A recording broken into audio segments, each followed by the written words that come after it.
Okay, so I had to sort of simplify a lot of physics to make this work, and after I did so, it's still ugly. Okay, but what we want to talk about is excited states. So remember, an excited atom decays spontaneously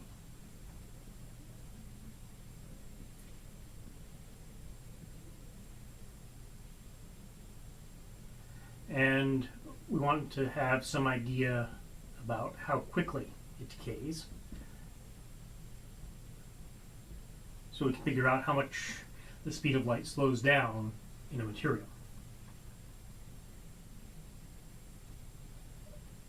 That's going to be inversely proportional to the cube of the energy difference.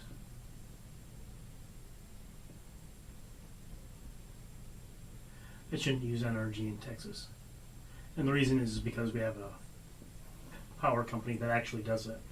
I picked that up from a chemistry professor in my freshman year. I thought it was cool.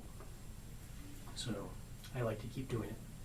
So that means this tau, this decay time,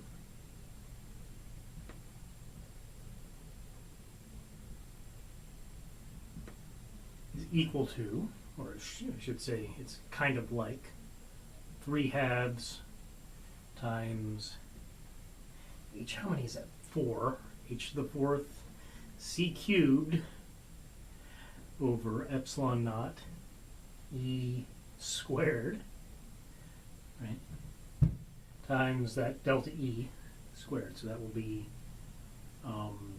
En to Em, not squared, cubed. So this guy is the initial state, and this is the final state. So the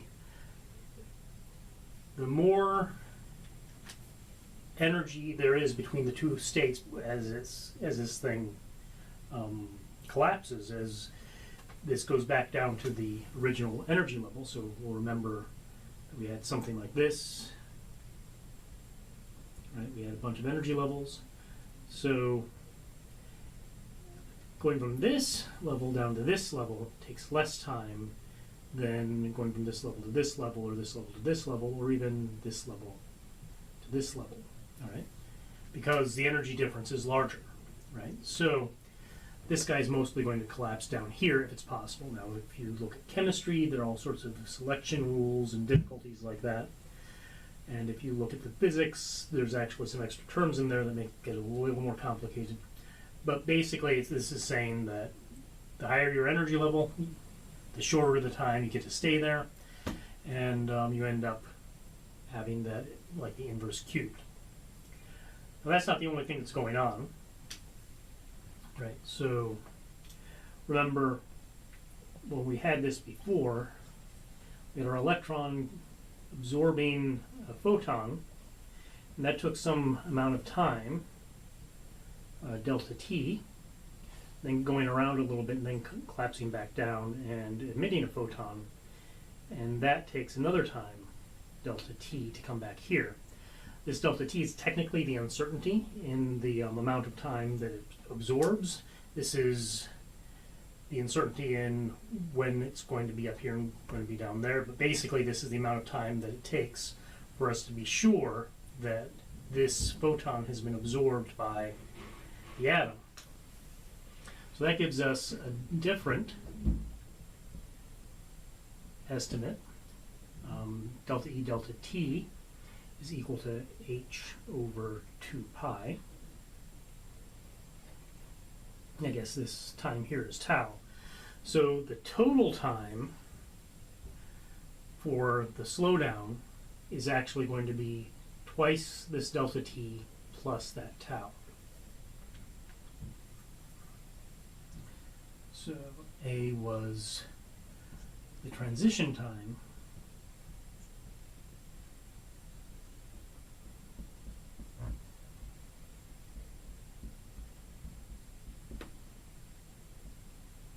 is inversely proportional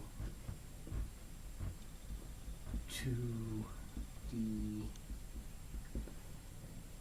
energy difference. Oops, sorry.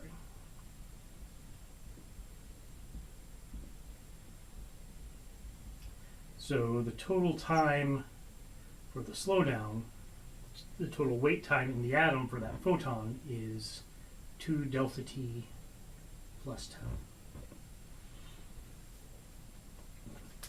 And that's going to tell us how much this thing slows down your electron or your photon. So that's actually pretty simple.